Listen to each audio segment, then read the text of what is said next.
बिस्मिल्लाहिर्रहमानिर्रहीम, अस्सलाम वालेकुम। आप देख रहे हैं पिंडी पॉइंट और मुझे कहते हैं ताहिर खान। व्यूअर्स, हमेशा की तरह आज भी मेरे साथ एक गेस्ट मौजूद हैं और गेस्ट ऐसे हैं जो आजकल के नौजवान हैं उनके ये एक आइडियल कह सकते हैं इनको, और इनकी कई भी बातें उनके ऊपर बहुत असरअंदाज होती हैं।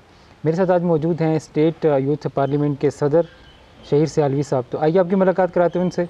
अस्सलाम वालेकुम। वालेकुम अस्सलाम व रहमतुल्लाह। कैसे हैं आप? अल्लाह का बहुत करम, जज़ाकल्लाह खैर। सबसे पहले तो मैं आपका बेहद मशकूर हूँ कि आपने टाइम दिया। आपका शुक्रिया, आपने इस काबिल समझा है। अच्छा, मेरा पहला क्वेश्चन आपसे ये है, ये बताएं कि आजकल के जो नौजवान हैं, अभी आप नौजवान ही हैं, तो वो अपने और मशागल में लगे रहते हैं, लेकिन आपने क्यों इस रास्ते को चुना?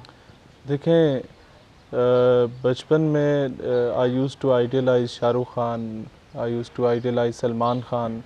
ज़ाहिर है जो आपको मीडिया दिखाता था आप उसी में से अपना कोई रोल मॉडल देखते थे। मीडिया पे न्यूज़ कास्टर का जिस तरीके का लिबास होता है, इस कौम की माएँ बहनें बेटियां भी चाहती हैं कि हम भी उसी तरह के नए ब्रांड्स के कपड़े पहने। मॉर्निंग शो में जो औरतें जो कुछ करती हैं, जिस तरह की बोली बोली जाती है, घर का माहौल भी वैसा होता है।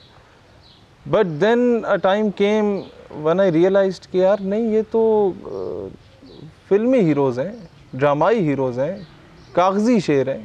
असल शेर तो मकबूजा कश्मीर की वादियों में बैठे हुए। वहाँ से एक तब्दीली आई मेरे अंदर, आज से 8 साल पहले कहा जा सकता है।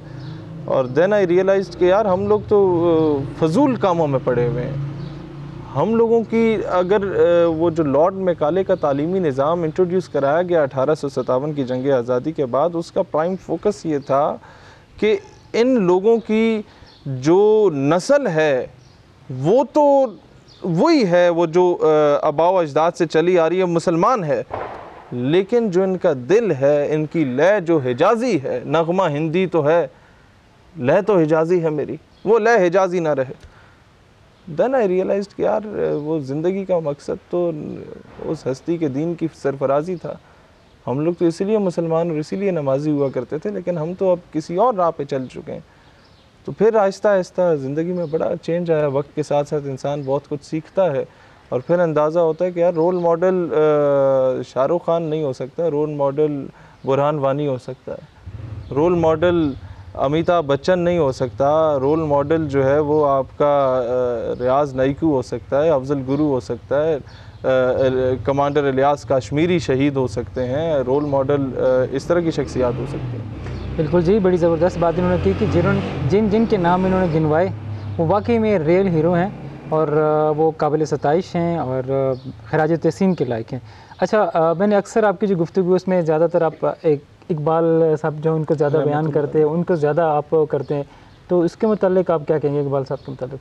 देखें, इकबाल रहमतुल्लाह अलैह ने हमारे इस कौम के मुर्दा ज़मीर को झंझोड़ के दोबारा बेदार किया है।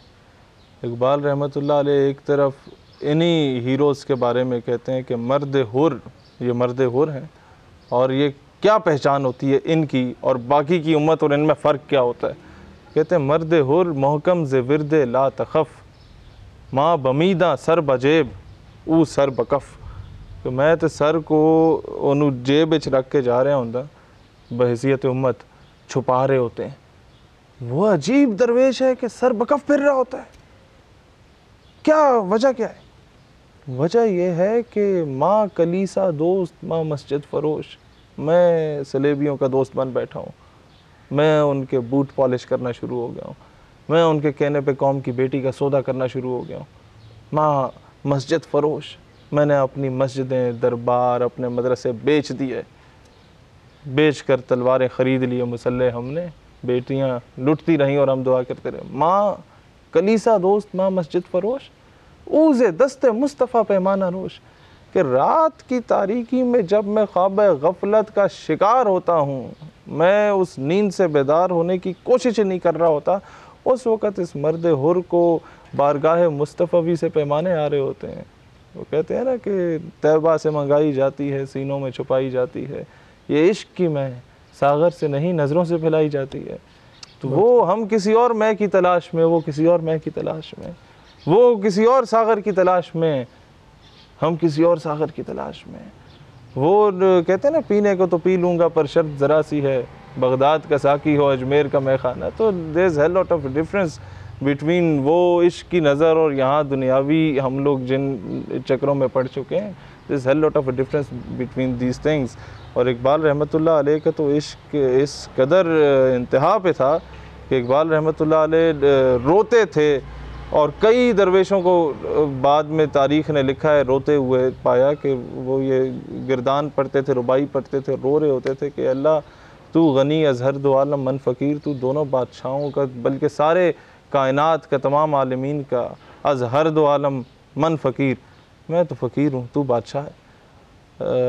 रोज़े महशर उज़्र हाय मन पज़ीर, रोज़े महशर मैं और तो कुछ नहीं कहता, बस एक छोटी सी रिक्वेस्ट आपके सामने रखता हूँ, वर हिसाब हम रातु बीनी ला गुज़ीर, अव्वल तो मुझे बग़ैर हिसाब किताब के माफ़ कर देना, मैं क्योंकि मुसलमान हूँ, तेरा बंदा हूँ, लेकिन अगर मेरा हिसाब किताब लेना इतना ही ज़रूरी है तो एक रिक्वेस्ट है। अब इश्क़ मुस्तफ़ा की इंतहा देखें, कहते रिक्वेस्ट ये है कि अज़ निगाह मुस्तफ़ा पिन्हा बगीर, मेरा हिसाब किताब रसूलुल्लाह अलैहिस्सलाम से छुप के लीजिएगा। कहीं बरोज़े हज रसूलुल्लाह अलैहिस्सलाम के सामने जब मेरे गुनाह बताए जा रहे हों तो कहीं हज़ूर अलैहिस्सलाम को ये चीज़ नागवार ना गुज़रे, या उन्हें इस पे किसी किस्म का, मैं वो अल्फाज नहीं इस्तेमाल करना चाहता, अदब का तकाज़ा ये है कि हज़ूर अलैहिस्सलाम पशेमाना हो हमारी वजह से, तो ये इंतहा है वो अदब की। लिहाजा इकबाल रहमतुल्लाह अलैह का सबसे बड़ा कसूर ये था कि उसने इस कौम को दोबारा जिहाद की रूह उसको बेदार करने की कोशिश की। इसलिए आपको होली पे तो छुट्टी मिल जाएगी, यौम इकबाल पे वो नहीं मनाया ही नहीं जाएगा। आप आज के दौर में हर तिलंगा किस्म का शायर देख लेंगे, कौम उस पे हा हू कर रही होगी, कौम एक दौरे हाजिर के थर्ड क्लास किस्म के शोरा को अपने सर पे बिठा रही होगी, जिनका ना कोई सर होता है ना पैर होता है, बात उनकी औरत से शुरू होकर औरत पे ख़त्म होती है। वो कौम एक नज़रियाती हस्ती को, बल्कि इकबाल को शायर कहना भी इकबाल के साथ जुल्म है कि इकबाल को हमने शायर समझ के महदूद कर दिया और कायदे आज़म को वकील समझ के महदूद कर दिया। इकबाल रहमतुल्लाह अलैह अपने दौर के एक बहुत बड़े दरवेश, बहुत बड़े मर्द कलंदर वली थे। एक पीर साहब थे, वो कहते थे जिसकी दाढ़ी नहीं है ना वो मेरे पीछे नमाज ना पढ़े। तो एक बार इकबाल रहमतुल्लाह अलैह पैंट कोट टाई चढ़ा के चले गए, नमाज़ पढ़ा है तो सारे मुरीदों ने घूर के देखा, अब रोक तो सकते नहीं थे क्योंकि इकबाल रहमतुल्लाह अलैह का एक नाम था। उन्होंने कहा जी मैं पीर साहब को मिलना चाहता हूँ। और मुरीदों ने कहा, वो जो चेले चेले बैठे होते कहते ना पीर पीर होता है तो खलीफा सवा पीर होता है, तो वो खलीफा साहब कहते ना कि नहीं जी वो दाढ़ी मुन्ने से नहीं मिलते। इकबाल रहमतुल्लाह अलैह चले गए। बाद में पीर साहब ने पूछा कौन आया था, दाढ़ी मुन्ना आया सी, की ना सी, वो अलामा इकबाल के अंदर सी, मोहम्मद इकबाल आए थे। हाँ जी। पीर साहब मौरख ये लिखता है कि जनाब बग़ैर जूतों के भागते हुए पैर के बुलाओ, ये तुमने क्या कर दिया। कहते हैं वो दाढ़ी मुन्ना सी थोड़े म्यार दे मुताबिक नहीं सी। कहते हैं नहीं, मुझे कभी कभार, अब ये जो लोग तसव्वुफ़ की राह में हैं, जो लोग अपने एक मर्तबे पे फायज़ हैं, वो बेहतर समझते हैं। उनके अल्फाज थे कि मुझे कभी कभार बारगाह हुजूरी में जाने की इजाज़त मिलती है और मैं जब भी जाता हूँ इकबाल वहाँ पहले से मौजूद होते हैं। ये मकाम था। कहते हैं वो दिलिश दाढ़ी है, तू कितने तलाश कर रहे हैं।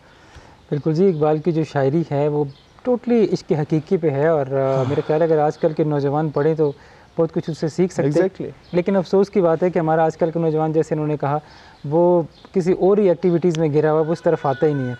अच्छा शेर भाई, बात करते हैं कुछ कश्मीर के हवाले से। अब कश्मीर के अंदर जो उन्होंने एक लॉकडाउन किया हुआ, एक कर्फ्यू लगाया हुआ, तकरीबन साल होने को आ गया, उस हवाले से आप क्या कहना चाहेंगे कश्मीरियों के लिए? सर सबसे पहले तो मैं एक बात कहना चाहता हूँ, कर्फ्यू साल से नहीं, ये हमारी कौम को धोखे में रखा हुआ है। कर्फ्यू वो 72 साल से लगा हुआ है। मसला सिर्फ ये है कि हम लोग ड्रामेबाजी कर रहे हैं, नारे लगा रहे हैं, बकवास है सब। पिछले 25 सालों से, जब से मैं पैदा हुआ हूँ, मैंने हर हुकूमत में 2-3 बयान को घुमा फिरा के करते हुए देखा है। जब से मैं पैदा हुआ हूँ मीडिया पे, कश्मीरियों के साथ जुल्म, पाकिस्तान कश्मीरियों के साथ खड़ा है। वज़ीर आज़म इस्लामी जमहूरिया पाकिस्तान का कहना है कि हम कश्मीरियों से इज़हार यकजहती करते हैं। सदर मुमलिकत का कहना है कि हम भारत के मज़मूम मज़ाहिम की शदीद अल्फाज में मज़म्मत करते हैं। What the hell is this. आपने भी बचपन से यही सुना होगा, सदर चेंज होता रहता है, वज़ीर आज़म चेंज होता रहता है, वो चीफ सेक्रेटरी या प्रिंसिपल सेक्रेटरी का जो बयान होता है ना, वो लिखा लिखा है, वही मीडिया पे चल जाता है। और उसका तरीका भी मैं आपको बताता हूँ। आएगा जनाब प्रिंसिपल सेक्रेटरी सदर मुमलिकत कोई वज़ीर आज़म को कहेगा हाँ जी वो कश्मीर से 2-4 बंदे मर आ गए ना, अच्छा जी बयान ला दो मजम्मत का, बहुत हो गया तुमको, तगड़ा जा बयान लाओ। वज़ीर आज़म का कहना था कि हम ईंट का जवाब पत्थर से देंगे। कब वो ईंट आएगी और कब वो पत्थर जाएगा? झूठ, फ्रेब। जो रेशो थी 99% कश्मीर बनेगा पाकिस्तान का नारा लगाने वाले, वो रेशो गिर के 70% हो चुकी है। बाकी तो कहते हैं हम खुद मुख्तार होंगे। क्यों? उसमें कसूर क्या कश्मीरियों का है? लोग कहते हैं बिक गए, नहीं, आप बिक गए सर, इसमें कसूर हमारा। इंडिया कहता है कि we will give you carpeted roads, we will give you schools, colleges and universities, we will give you proper medical aid. Pakistan में तो कुछ भी नहीं रखा, तुम इनके साथ क्यों जा रहे हो? क्या रिश्ता है तुम्हारा उनके साथ? कहते हैं नहीं, no election no selection, we want freedom, we want to enact ourselves with Pakistan. भाई क्या रिश्ता क्या तुम्हारा? फिर गली गली कूचे कूचे नगर नगर डगर डगर से सदा गूंजती है कि हस्बी रब्बी जल्लल्लाह ला इलाहा इल्लल्लाह, माफ़ी कल्बी गैरुल्लाह ला इलाहा इल्लल्लाह, नूर मोहम्मद सल्लल्लाहु ला इलाहा इल्लल्लाह, पाकिस्तान का मतलब क्या, ला इलाहा इल्लल्लाह। वो कहते हैं रिश्ता हमारा ये है। वो रिश्ता बिजली पानी गैस के रिश्तों से बहुत बड़ा रिश्ता है। जब हमारी आइडियोलॉजी आपसे मैच नहीं करती, आप हमें ताजमहल लेके देते, हम नहीं रहेंगे उसमें। जब हमारी आइडियोलॉजी आपके साथ मैच नहीं करती, आप हमें यूनिवर्सिटी में 4 GPA दे के अपने साथ रखवाएं ज़बरदस्ती, हम नहीं रहेंगे। आप हमें अच्छी नौकरी दें, सीट्स दे रहे हैं पार्लियामेंट में, सारा कुछ मिल रहा है, हम क्यों नहीं रह रहे? पाकिस्तान तो अपने शहरियों को सही राइट्स नहीं दे पा रहा। तो वजह सिर्फ ये है कि पाकिस्तान जो भी है हमारी गवर्नमेंट का सिलसिला, लेकिन पाकिस्तान की आवाम जो है उसके दिल कश्मीरियों के दिलों के साथ जुड़े हुए हैं। हमारा खून का रिश्ता है, और खून का रिश्ता छोटा रिश्ता होता है, हमारा रूहानी रिश्ता है उनके साथ। वो रिश्ता ला इलाहा इल्लल्लाह मोहम्मद रसूलुल्लाह की बुनियाद पर। मैं बीइंग अ पाकिस्तानी, मैं अपने कश्मीरी भाइयों से सिर्फ ये कहता हूँ कि you are more Pakistani than me. मैं इधर पैदा हुआ, मैं इधर पला बड़ा, मुझे प्लेट में रख के पाकिस्तान मिला, मैं आज़ाद फ़िज़ाओं में नमाज़ पढ़ता हूँ। मुश्किल तो तुम्हें होती है कि उसके बावजूद तुम श्रीनगर की सड़कों पे घसीटे जाते हो कि तुम पाकिस्तान जिंदाबाद का नारा लगाते हो। उसके बावजूद तुम जब शहीद होते हो तो तुम वसीयत करते हो कि मुझे पाकिस्तानी परचम में दफनाया जाए, मेरी कब्र के कुतबे पे पाकिस्तान का नाम हो, मेरे कफन पे पाकिस्तान लिखा जाए, मेरा नाम ना लिखा जाए, इब्ने पाकिस्तान या फर्जंद पाकिस्तान लिखा जाए। तो he is more Pakistani than I am. और इसके बाद अगर कोई ज़्यादा बड़ा पाकिस्तानी है तो वो कराची का महाजिर है, जो अपना तन मन धन जान माल इज़्ज़त आबरू सब कुछ कुर्बान करके पाकिस्तान आया, और हमने उन्हें कहा तू महाजिर है, तेरा की कहाँ है थे? और भाई वही तो असल पाकिस्तानी है। तुम लोगों को क्या कदर है पाकिस्तान की? इधर पैदा हो गए, पले जमे, और फिर पाकिस्तान को दिया क्या है? ये दिया है कि तुम पठान हो, मैं पंजाबी हूँ, तुम लोग जो खर दिमाग और मैं दाल खोर हूँ। ये दिया पाकिस्तान को कि तुम सिंधी हो, मैं बलूची हूँ। ये दिया पाकिस्तान को कि तुम यूँ हाथ पढ़ के नमाज़ पढ़ो, मैं यूँ पकड़ता हूँ। पाकिस्तान को क्या दिया हम लोगों ने? फ़िरका वारियत का तोहफ़ा दिया है। पाकिस्तान को क्या दिया हमने? लसानियत का तोहफ़ा दिया है, सूबाइयत का तोहफ़ा दिया है। सूबों में तकसीम हो गए, तुम पिंडी वाले हो, मैं लाहौर वाला हूँ, वो कराची वाला है, मैं इस्लामाबाद वाला हूँ। ये तोहफ़ा दिया हमने पाकिस्तान को। तोहफ़ा अगर कुछ दिया तो महाजिरों ने दिया है, तोहफ़ा अगर कुछ दिया कश्मीरी मुजाहिदों ने दिया, बगैर तनख्वाहों की शहादतें दे रहे हैं, और हम लोग पिंड के चौधरी के प्रेशर में आके उन्हें दहशतगर्द कह रहे हैं।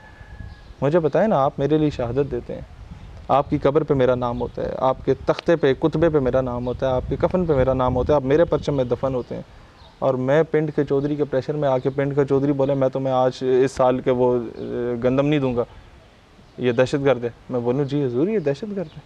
क्या आपका बेटा मेरे लिए शहादत देगा? नहीं देगा। इसी वजह से कश्मीर की तहरीक जो ज़ोर पकड़ रही होती है, हम लोग खुद ही उसे कुचल देते हैं चंद टकों के बस।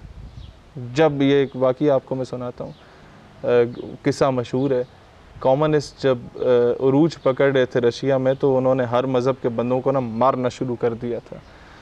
रशियन प्रेसिडेंट ने बड़ा जुल्म किया कि उसकी पार्लियामेंट में जो सियासी मुखालिफिन थे, उन्होंने कहा जनाब आपको इस्तीफ़ा देना चाहिए, आप अभी संभाल नहीं सकते सूरत हाल को, आवाम को नहीं संभाल सकते। तो उसने बड़ा ज़बरदस्त एक अंदाज़ अपनाया। वो एक मुर्गी को उठा के ले आया पार्लियामेंट में, तो उसने आते ही ना उस मुर्गी के एक पर उधेड़ा, उसने चीखें मारी, पार्लियामेंट के तमाम मेंबर्स ने शोर मचाया कि तुम जुल्म कर रहे हो। उसने दूसरा पड़ उधेड़ा, उन्होंने फिर शोर मचाया, वो तीसरा उधेड़ा, फिर शोर मचाया, मुर्गी भी चीखें मारी।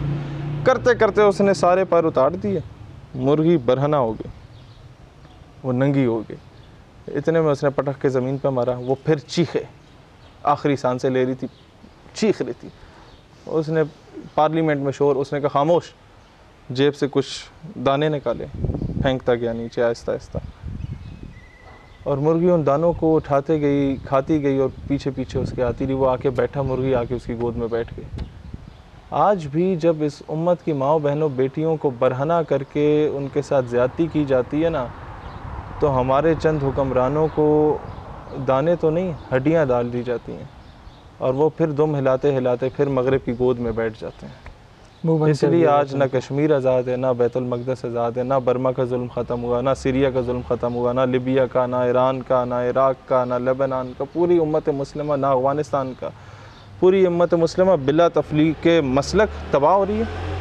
कभी बम गिरने से पहले उसने नहीं पूछा भाई आपका कौन सा मकतब फ़िक्र है।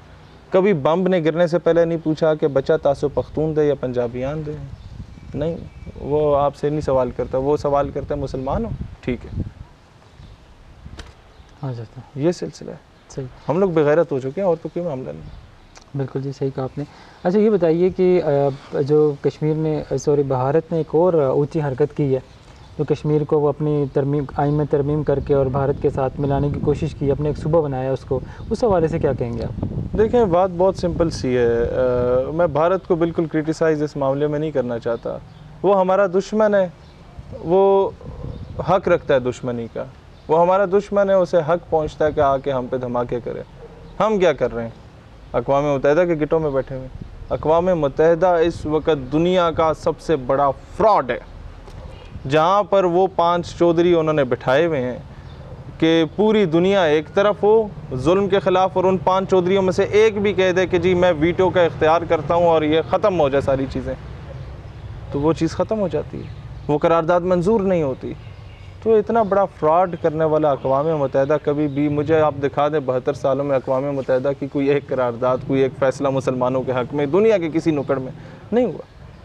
सवाल ये है कि इंडिया बलूचिस्तान में प्रोपेगेंडा कर रहा है। इंडिया सिंध में कुछ राजा दाहिर की नाजायज़ औलादों को पैसे दे के सिंधु देश की तहरीक चलाने की कोशिश कर रहा है। उन बदबख्त लोगों को जिन्होंने, वो इरफाना मुल्ला मेरा ख़्याल नाम है उस बदबख्त औरत का जिसने पिछले दिनों तौहीन आमेज़ अल्फाज इस्तेमाल किए, ऐसे लोगों को हड्डियाँ डाल रहा है। ऐसे नीम बराना हालत में मेरा जिस्म मेरी मर्ज़ी के नारे लगाने वाली औरतें जो हैं उनको प्रमोट कर रहा है इंडिया। दूसरी तरफ आपके KPK की एक तहरीक उठी, उसको गलत रंग दे के दुनिया में पोर्ट्रे करने की कोशिश करा था, हालांकि उनकी डिमांड्स कुछ और थीं। इंडिया ने अफ़गानिस्तान में जो अमेरिकन पपेट्स थे उनको इस्तेमाल किया हमारे अगेंस्ट। हमने क्या किया? तेलंगाना की मूवमेंट में हमने क्या सपोर्ट किया? कुछ नहीं किया। हम लोगों ने खालिस्तान की मूवमेंट की तो सारी वो लिस्टें इंडिया को दे दी थी, अपने लोग खुद शहीद करवा दिए थे। हम लोगों ने तमिलनाडु की मूवमेंट के लिए क्या किया? हम लोगों ने कश्मीर की मूवमेंट के लिए क्या किया? हमने जूनागढ़ की मूवमेंट के लिए क्या किया? हमने हैदराबाद दक्कन की मूवमेंट के लिए क्या किया? हमने आसाम की मूवमेंट के लिए क्या किया? हमारे पास ऐसे मौके हैं कि अगर आप इस पर एक पूरा सेल बना दें, जिस तरह इंडिया ने बलूचिस्तान के लिए सेल बनाया, फेक आईडीज़ बनाई, हम लोग हकीकी मैनों में ही अगर कोई सच्चा काम भी करते हैं, इंडिया तो झूठ कर रहा है ना, सारा फ्रॉड कर रहा है, हम अगर हकीकी मैनों में भी कुछ कर लें ना, तो इंडिया में इंटरनली वो इतना खलफशार का शिकार हो जाएगा कि वो कभी पाकिस्तान की तरफ मैली नज़र क्या, वैसी आम सी नज़र से भी नहीं देख सकेगा। अभी तो इंडिया के पास इतना फजूल टाइम है प्रोपेगेंडा का कि कभी वो कबूतर पकड़ लेते हैं, कभी वो टिड्डियाँ जा रही होती हैं उनको दहशतगर्द बना लेते हैं। है वो एक घटिया किस्म का और नीच किस्म का दुश्मन है हमारा, बहुत ही कैरेक्टरलेस किस्म का दुश्मन है हमारा। दुनिया का सबसे बड़ा रेप विक्टिम अगर कहीं पर है सबसे ज़्यादा तो वो हिंदुस्तान में। बट द इशू इज़ कि हमने कभी उनकी इन चीज़ों को एक्सपोज नहीं किया दुनिया के सामने। हम लोग उन्हीं की फिल्में देख रहे हैं, उन्हीं के गिटों में बैठे हुए हैं, उन्हीं की वो बदबूदार एक्ट्रेसेस जिनकी शक्ल से घिन आती हो, उसको 1.5 करोड़ का मेकअप थोप के जब मीडिया पे लाया जाता है तो हम लोग, हमारी कौम उसकी गर्विदा हुई भी होती है। ये कौम को जब तक बंदे का पुत्र ना बनाया जाए, जब तक ये दांतों के जलसों से और ये बटेरे और कुकड़ लड़वाने से बाज ना आए और कश्मीर की बहन के सर पे दुपट्टा देने का ना सोचें, इशू सॉल्व नहीं होगा। इंडिया ने प्लेट में रख के सर आपको नहीं देना, आपका घर है ना, मैंने कब्ज़ा किया है, तो आप जितना मर्जी मिन्नतें तरले करें, मैंने नहीं देना जब तक आप मुझे गिरबान से पकड़ के बाहर नहीं निकालेंगे। This is the solution of Kashmir, इसके अलावा कुछ भी नहीं। बिल्कुल जी, अपना हक लेने के लिए कुछ तो करना पड़ता है। तो प्रैक्टिकली भाई मेरे घर पे कब्जा है, तो मैं तो इसी तरीके से छुड़वाऊँगा, उसके अलावा तो नहीं छुड़वाया जा सकता। मिन्नतें तरले आज वो SHO को पैसे दे के लोग झूठे केस बनवा लेते हैं, वो अमेरिका को उल्टी सीधी चीज़ें दे के केस बनवा लेते हैं। अच्छा शेर भाई, इंडिया जो है वो कश्मीर, मकबूजा कश्मीरियों के ऊपर तो जुल्म ढा ही रहा है, लेकिन जो वहाँ पर मुसलमान रहते हैं इंडिया में, वो उनके ऊपर बहुत ज़्यादा जुल्म सितम कर रहा है। तो इस हवाले से क्या आपकी राय है? सबसे बड़ी बात ये है, मुसलमान को तो आप रखें एक साइड पे, इंडिया में है दलित्स और शूदर्स। मेरा पिछले कुछ हफ्तों में 2 टाकरे हुए हिंदुस्तान के साथ, और वो छोड़ के चले गए। जब मैंने बात की कि यार मुसलमानों की तो मैं बात ही नहीं करता ना, उन पे तो आप जो जुल्म कर रहे हैं वो कर रहे हैं। दलित जिनको आप नंगा करके उनके जिस्म पे टैटूज़ बनाते हैं, सर के बाल काट देते हैं ताकि दूर से आए तो पता चले मलीज कौम का आदमी है, इससे हाथ नहीं मिलाना, इसको देख लिया तो आंखें नापाक हो जाएंगी, हाथ मिलाओगे हाथ नापाक हो जाएंगे। दलित और शूदर आज भी अगर किसी बड़ी पोस्ट पे भी खुदा ना खास्ता पहुंच जाता है और वो किसी ब्राह्मण के घर आता है, तो ब्राह्मण सबसे पहले उस रेत को, उस ईंटों को कटवा के घर से बाहर फेंक देता है कि ये नापाक हो चुका है। वो ब्राह्मण के मंदिर में अगर उस वहाँ से आवाज़ किसी दलित या शूदर के कान में चली जाए तो उसके कान में शीशा पिघला के डलवा दिया जाता है, उसको जो है वो कर लिया जाता है, क्या कहते हैं, मार दिया जाता है, उसका किसी का सर कलम कर दिया जाता है, किसी की मॉब लिंचिंग कर दी जाती है। ये किरदार जब अदा किया जाए उनकी अपनी ही रिलीजियस माइनॉरिटीज़ के साथ, जिनको वो कमतर समझते हैं, तो मुसलमानों के साथ क्या होगा। मैं आज भी दावत इस्लाम देता हूँ तमाम दलित अपने भाइयों को, शूदर भाइयों को, कि हमारा मज़हब और हिंदू मस्जिद में आपको फ़र्क नज़र आ गया होगा कि यहाँ वज़ीर आज़म जिस सफ़ में नमाज़ पढ़ रहा है, वहीं उसके वज़ीर आज़म के घर का एक सिपाही भी उसकी सफ़ में ही खड़ा होकर नमाज़ पढ़ रहा है। आपको एक ही सफ़ में खड़े हो गए महमूद व अयाज़, ना कोई बंदा रहा ना कोई बंदा नवाज, बंदा व साहिब व मोहताज व गनी एक हुए, तेरी सरकार में पहुँचे तो सभी एक हुए। हमारा मज़हब वो मज़हब है कि हज़रत बिलाल हबशी रज़ी अल्लाह ताला अन्हो जब उन्होंने इस्लाम कबूल किया तो एक आज़ाद करदा ग़ुलाम थे, उनके जिस्म पे अंगारे डाले गए, ज़ुबान पे अंगारे डाले गए। लेकिन जब मक्का फ़तह हुआ तो काबे की छत पे चढ़ के अज़ान दो बिलाल, रसूल अल्लाह अलैहिस्सलाम ने फरमाया, जब बहुत हसीन व जमील और अमीर कबीर सहाबा कराम मौजूद थे, कई कबीलों के सरदार मौजूद थे, मुसलमान थे, सहाबा थे, लेकिन उन्होंने ये रंग नसब का फ़र्क मिटाना था तो हुक्म दे दिया सैयदना बिलाल हबशी रज़ी अल्लाह ताला अन्हु को। This is what Islam is. आज नेल्सन मंडेला को ये क्रेडिट दिया जाता है कि काले गोरे का फ़र्क उसने मिटाने की कोशिश की गई। नो डाउट उसका एक बहुत अहम रोल है, लेकिन ये कोशिश आज से 1400 साल पहले की गई। वुमेन एम्पावरमेंट की बात आज मगरब कर रहा है, लेकिन असल वुमेन एम्पावरमेंट तो तब हुई थी जब औरतों को, बच्चियों को ज़िंदा दरगोर किया जाता था, माँ बहन बेटी के रेट लगाए जाते थे। लेकिन इस्लाम आया तो हजूर अलैहिस्सलाम अपनी साहिबजादी के लिए ख़ुद अपनी काली कमली बिछा दिया करते थे और एहतरामन खड़े हो जाते थे अपनी बहन के लिए, अपनी साहिबजादी के लिए। और यहाँ तक कि जब वहाँ कुफ़ार के साथ जंग हुई और वहाँ से उन सब को मारे गए, और उनमें से एक बहुत बड़ा काफिर था जिसकी बेटी को लाया गया, तो हजूर अलैहिस्सलाम ने ख़ुद अपनी चादर मुबारक उसके सर पे दी कि नहीं, ये जो भी है बेटियां सांझी होती हैं, दे डिज़र्व रिस्पेक्ट। ये औरत को उसका मकाम, ये लोगों को उनका मकाम वो इस्लाम ने दिया। और मैं दावत देता हूँ कि आप लोग मुसलमान हों। मैं जानता हूँ कि इनके लिए मुश्किलात होंगी, हिंदुत्व लॉबी स्ट्रॉन्ग है, लेकिन आप कलमा पढ़ें, आपके अल्लाह को पता होना चाहिए कि आप मुसलमान हैं।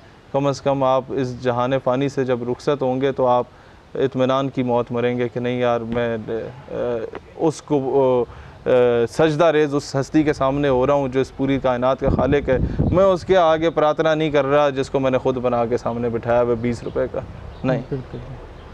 बड़ी अच्छी बात इन्होंने की कि इस्लाम हमारा मज़हब जो है वो एक ऐसा मज़हब है जो दुश्मन की बेटी को भी इज़्ज़त देता है और दुश्मन की भी इज़्ज़त और नामूस की हिफाजत का दर्स देता है।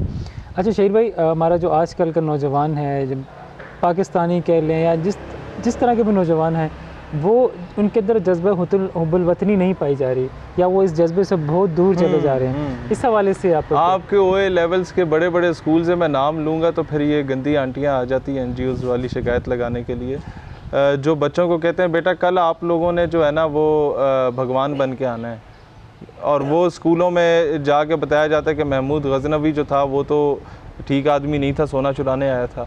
उन स्कूलों में बताया जाता है मोहम्मद बिन कासिम जो था वो भी ठीक आदमी नहीं था, सिंध पे उसने कब्ज़ा कर लिया था।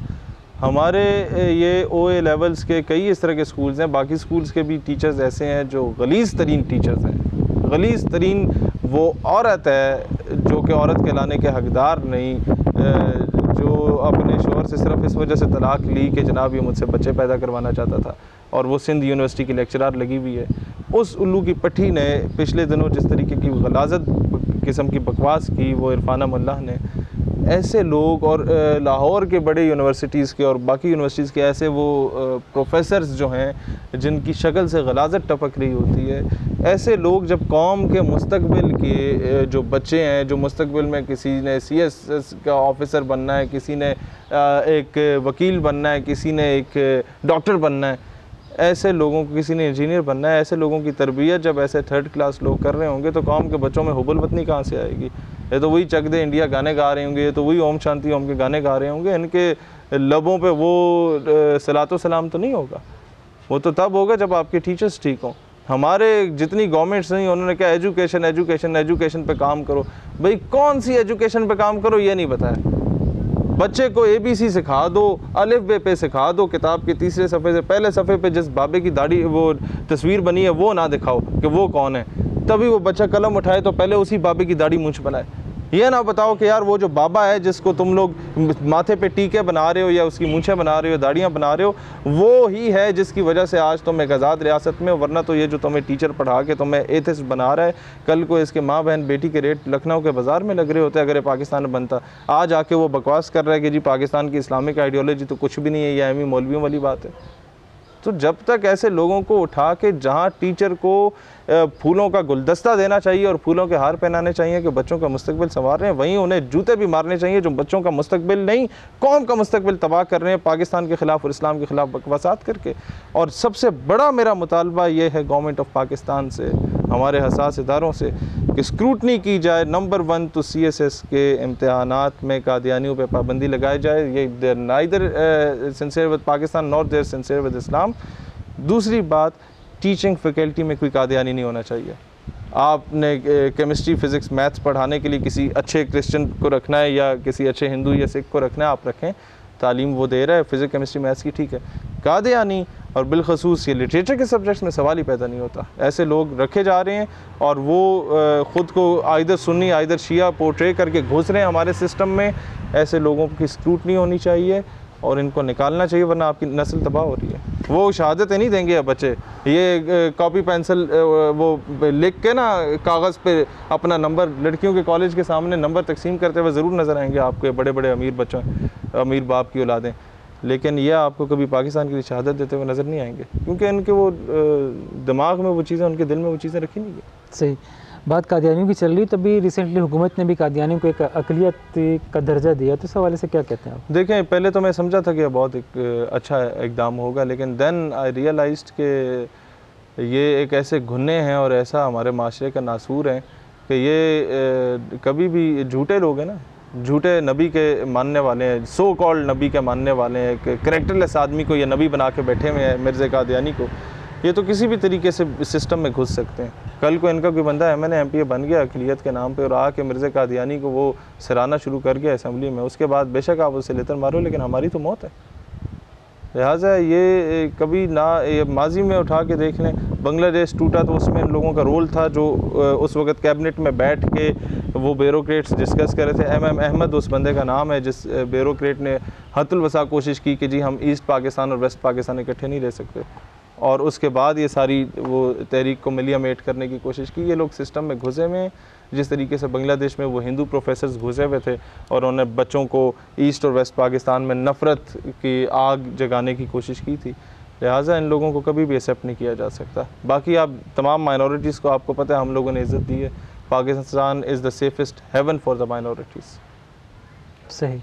अच्छा, इतने ज़्यादा आपके फ़ैन फॉलोअर्स हैं, न सिर्फ पाकिस्तान में बल्कि पाकिस्तान से बाहर भी आपको बहुत ज़्यादा फॉलो किया जाता है, आपकी जो स्पीचेस उसको सुना जाता है, तो कैसा लगता है आपको? देखें, इसमें मेरा तो कोई कमाल नहीं है, मेरे फ़ैन फॉलोअर्स नहीं हैं, ये उस नज़रिए के फ़ैन फॉलोअर्स हैं जिस नज़रिए की हम लोग जंग लड़ रहे हैं। मेरी तो ना कोई शक्ल सूरत इतनी सोहनी है, ना मैं कोई बहुत बड़ा नवाबज़ादा हूँ, ना मैं कोई बहुत बड़ा अमीर कबीर आदमी हूँ।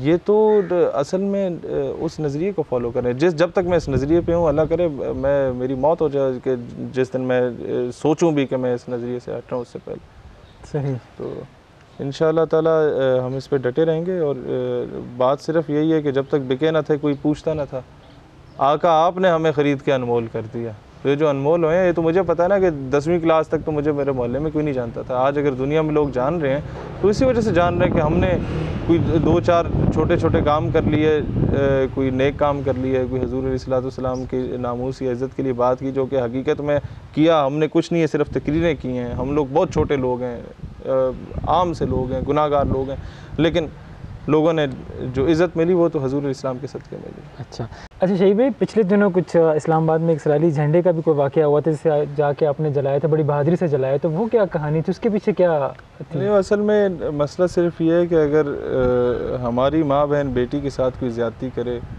और हमारे ही घर के बाहर वो अपना झंडा भी लगा के चला जाए, तो अगर मैं बेगैरत ना हूँ तो मुझे वो झंडा तो कभी हज़म नहीं होगा।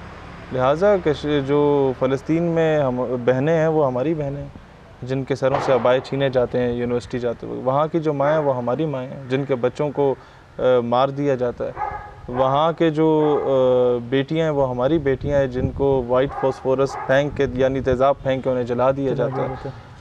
तो जो उस मुल्क का झंडा 27 दिन से हमारे इस्लामाबाद में वफाक में लगा हुआ है और कोई उल्लू का पट्ठा उठा नहीं है उसके लिए कि जाके वो सारे सोए हुए थे कि यार तुम्हारे यहाँ पर पार्लियामेंट आधे किलोमीटर के फासले पे है, प्रेस क्लब के सामने वो लगा हुआ है और साफ न्यूज़ खबरें लगा रहा है कि जी ये आया हुआ है, सोशल मीडिया पे खबर फैली हुई है।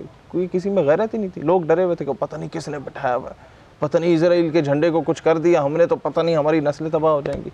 वो तुम्हारी नस्ल में ज़िंदा रह के करना क्या है, कश्मीर फ़तह करके आना है। जो एक झंडा तुम्हारे अपने मुल्क के वफाक में लगा हुआ है वो उतार नहीं सकते। मैंने कहा यार ये शायद इस वजह से अभी तक किसी ने नहीं किया कि अल्लाह ने हमारे हिस्से में काम रखा होगा।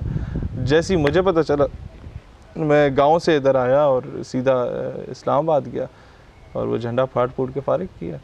और वो लोग तो कह रहे थे कि पाकिस्तान में कोई 10 मिलियन ज़ायनिस्ट हैं, तो इस तरह मुझे तो 10 भी नहीं नज़र आया जब हमने उन्हें 1-2 लितर मारे थे। लितर तो नहीं मारे थे, वैसे गलती से लग गए थे, वो अपने आप को बचाना चाह रहा था, तो हमें तो 10 भी नहीं नज़र आए। लिहाजा इंसान ज़रा सा दिलेर बने ना, जो कुफर और तागूती कुव्वतें हैं या उनके एजेंट्स हैं वो ये लेतरे शेतरे वैसे ही काम जाते हैं। तो सिर्फ ये कौम दिलेर बनने वाली है।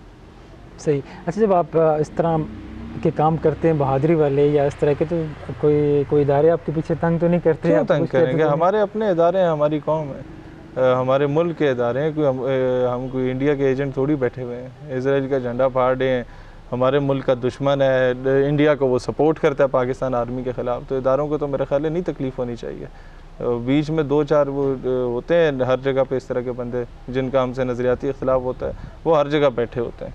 तो ऐसे लोगों को हम वैसे ही कुछ किसी खाते में नहीं रखते। वो तख्ते सिकंदरी पे वो कभी थूकते भी नहीं, बिस्तर लगा हो जिनका सरकार की गली में। तो वो इट डजंट मैटर्स कि who the hell is in front of you. आप अगर आपको पता ना कि हमारे, देखें बहुत सिंपल सी बात है, लोगों ने हमेशा ये सवाल किया कि फ़लाँ आदमी बोलता है उसके पीछे किसी बहुत बड़े वज़ीर आज़म का हाथ है, उसके पीछे जनाब गवर्नर का हाथ है, वो उसके सर पे जनाब अमेरिका का हाथ है, तुम्हारे सर पे किसका हाथ है? मैं कि तैनू पता नहीं है जो शख्स खत्म नबूवत दा काम करदा पीर महल अली शाह ने कहा है कि ओहदे पुछते हजूर दा हाथ होंदा है। मैं क्या असी अगर थोड़ा बहुत काम कर भी लईए ना, सानू ये सैटिस्फैक्शन होती है कि no one would dare to speak against us, no one would dare to take any sort of action against us. इसलिए हम लोग बगैर सिक्योरिटी के फिर रहे होते हैं। कोई वो प्रोटोकॉल्स उन चीज़ों में पढ़ते नहीं है कि जो रात कब्र में वो बाहर नहीं है। One should be very much, मैं समझता हूँ स्ट्रॉन्ग एंड स्ट्रॉन्गर इनफ, उसमें इतना हो कि वो काउंटर कर सकें इन तमाम सॉर्ट ऑफ प्रोपेगेंडास को। सही।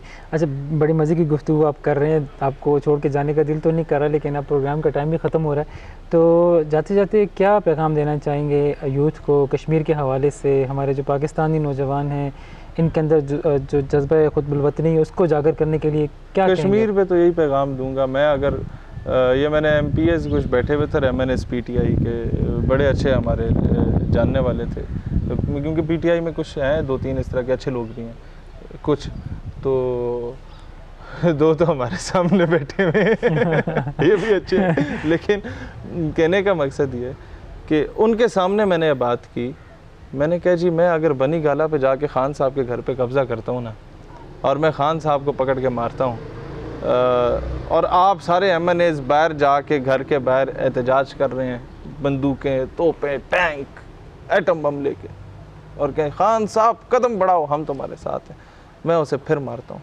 आप फिर सारे नारा लगाते हैं बंदूकें उठा के, शहीर हम ईंट के जवाब पत्थर से देंगे, मैं फिर मारता हूँ।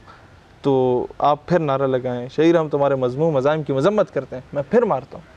फिर आप बोलें खान साहब हम आपको तनहा नहीं छोड़ेंगे, मैं फिर मारता हूँ।